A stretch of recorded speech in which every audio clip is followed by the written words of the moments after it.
If you think you've seen some crazy, off-the-wall stuff from Pokemon before, think again. While Pokemon is a family-friendly series, it has its fair share of crazy and even adult moments, but the ones that I am going to highlight in this video are not only probably wackier than anything that you've seen before, but there's a good chance that you haven't seen many of these crazy moments before either. So with that said, let's go ahead and check it out.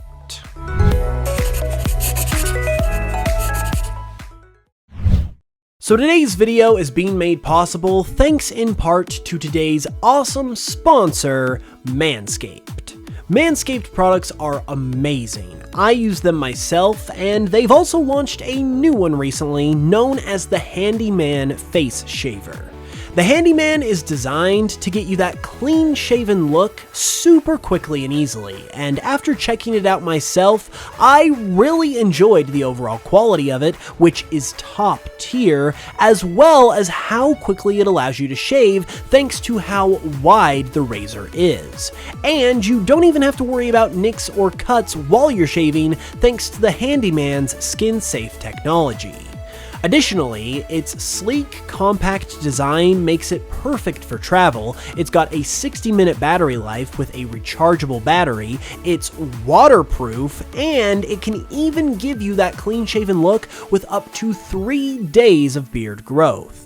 So if you want to get a better, easier shave, you can grab the Handyman with the link in the description below. And not only does that help out the channel and help videos like this to happen, but when you use code HoopsVGM at checkout, you'll even get 20% off plus free shipping as well. So again, check that out with the link below, and a big thank you to Manscaped for supporting the channel. Now, there's a good chance that you haven't seen the moments in this video before because they come from an obscure manga. More specifically, the Pokemon Pocket Monsters manga. This manga was the first Pokemon manga ever created, and while you've probably heard of the manga itself if you spend a lot of time looking at Pokemon stuff online, you've likely never read it or seen much of its actual contents. This is because the manga has never gotten an English release in the West, most likely due to all of this wacky, crazy, and more mature content that I'm about to show you. There are a couple of disclaimers that I need to mention before we get into this though. The first is that I have just picked out a handful of moments I've found that are especially ridiculous for one reason or another, so this isn't a comprehensive list or anything like that. Second is that due to the more mature nature of some of these moments, I'll probably have to censor some of it as I don't know what YouTube will allow me to get away with, and frankly, I don't want to risk it, but you'll be able to get the idea of what is going on here, and if you really want to read and check out this manga for yourself, it is pretty easy to look up and find and read at least some of it online. With all that said though, let's go ahead and get into the craziness. This first example comes from the X and Y arc of this manga, where Red and his eccentric Clefairy meet Shauna. Upon meeting her, Red becomes rather infatuated with Shauna after seeing some of her more, feminine features, only to later realize that what he saw was actually Clefairy's butt crack, to which Red retaliates by sticking his finger up Clefairy's butt. Yeah, when I said these moments were crazy, I wasn't kidding. Let's go ahead and move on though to another wacky moment of a different variety. This one actually occurs in the very first chapter, when Red goes to get his starter Pokemon from Professor Oak. As the story goes, Professor Oak calls both Red and Blue to his lab so that he can give them a Pokedex and a starter Pokemon. But out of nowhere, Professor Oak decides to reveal that he's actually bald instead. This comes completely out of nowhere, which is what makes it so absurd. And even though Red and Blue do get their starter Pokemon here like you would expect, Professor Oak is apparently canonically bald in this manga and wears a wig to cover this up, which is the last thing I expected to see when checking out this manga. But moments like this are actually pretty par for the course. Case in point, in a later chapter, Red, Clefairy, and Pikachu head off to explore the power plant because a gang of electric-type Pokemon have taken over the plant and have cut off a nearby town from its electricity. This has resulted in the townspeople having to do things like strapping a Jolteon to a pole to get electricity, which is kind of ridiculous in its own right, but the real funny moment here comes when Red, Pikachu, and Clefairy approach the power plant to investigate, and when the Pokemon inside decide to use the security cameras to look for more Pokemon to add to their team, the first thing that they see is Clefairy peeing without a care in the world. Oh, and by the way, this isn't even the only time where Clefairy decides to take a pee for everyone to see, as it happens on multiple occasions. This is another one of those moments from this manga that's just so unexpected and off the wall that it's hilarious, which is basically what this manga is all about.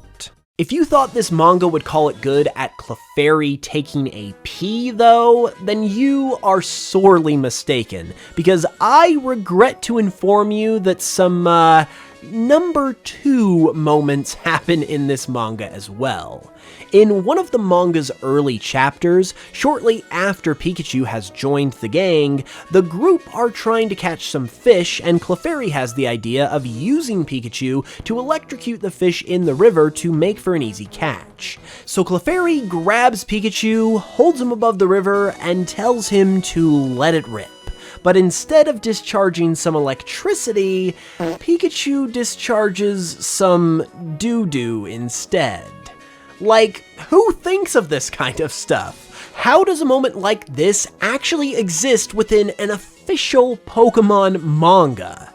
Well, while I honestly have no idea how all of that happened, it definitely helps to answer the question of why this manga didn't come to the West, so at least we don't have to wonder about that. Meanwhile, in Chapter 16, Obtain the Flying Machine, the gang discover that Blue has discovered the HM4 Fly, which is an actual literal machine here rather than a move.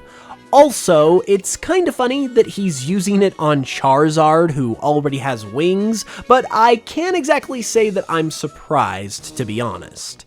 Anyway, after learning about the flying machine, Red and the rest of his crew desperately want to get one of their own, and when they get to the store where Blue got his, we can see that the store's name is 8-11, which is obviously a hilariously low-effort parody of 7-Eleven, which is not only funny to just see in Pokemon in general, but also to be spoofed in Pokemon like this. It's wacky, it's ridiculous, and it's kind of amazing all at the same time. Now, let's discuss one of the most infamous and unbelievable moments from this entire manga, and it happened on not one, but at least 2 different occasions.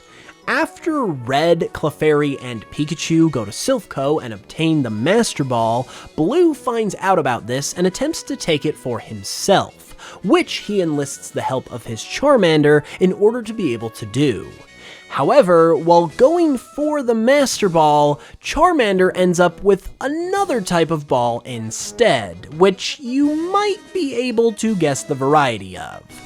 As I said, this isn't even the only time that this joke is made either, as earlier on towards the beginning of the manga, when Red is in Viridian Forest trying to catch a Pokemon for the first time, Clefairy calls for him to grab a Pokeball to catch it, and, well, you guessed it, Red mistakenly grabs another kind of ball instead.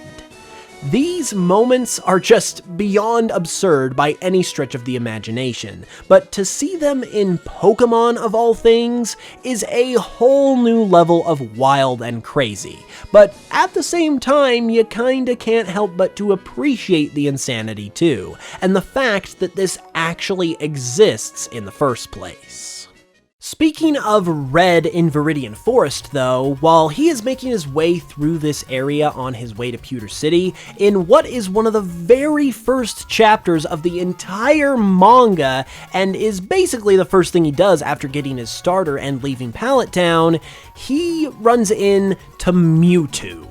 That's right, Red and Clefairy find a Mewtwo in Viridian Forest and proceed to battle with it, and Red even attempts to catch it before Clefairy is ultimately defeated and Red has to rush it off to a Pokemon Center. This is kinda the perfect example of what this series is all about, to be honest. Mewtwo, the secret most powerful Pokemon of the Gen 1 games, who can only be found after beating the entire game, is found in the second chapter of this manga in one of the very first areas that we ever get to see in the game and the manga. This manga literally does whatever it wants in the most ridiculous way possible, and honestly, I kinda love it.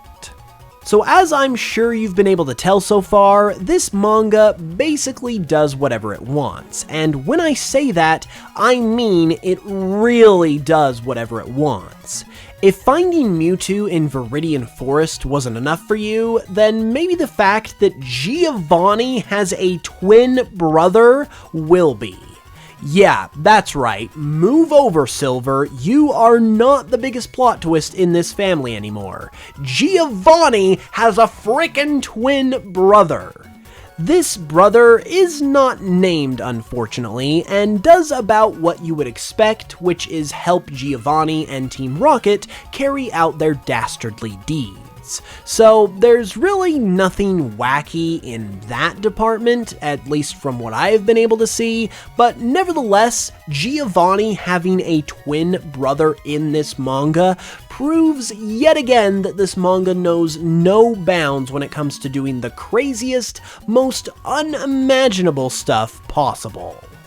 This next one is another amazing moment, as if all of these haven't been amazing already, but in chapter 13 of the manga, Red, Clefairy, and Pikachu end up at the Seafoam Islands looking to catch Articuno after obtaining the Master Ball from Silphco.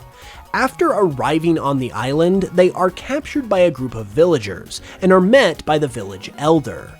The village elder says that he will let the group go if they can use the Master Ball to catch Articuno, because Articuno has entranced the elder's daughter with its beauty and she hasn't returned home since. He pleads with the group to save her, saying that his daughter looks just like him.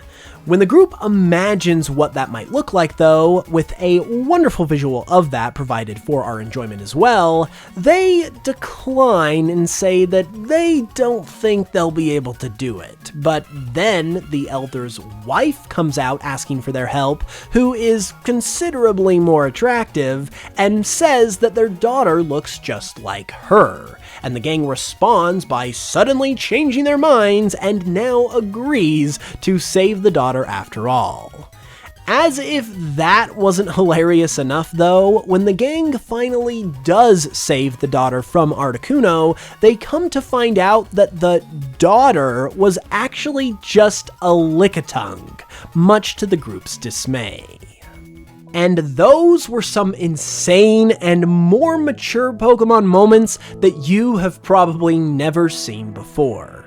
If you enjoyed, be sure to leave a like and let me know your thoughts in the comments below, and subscribe if you're new to the channel for more.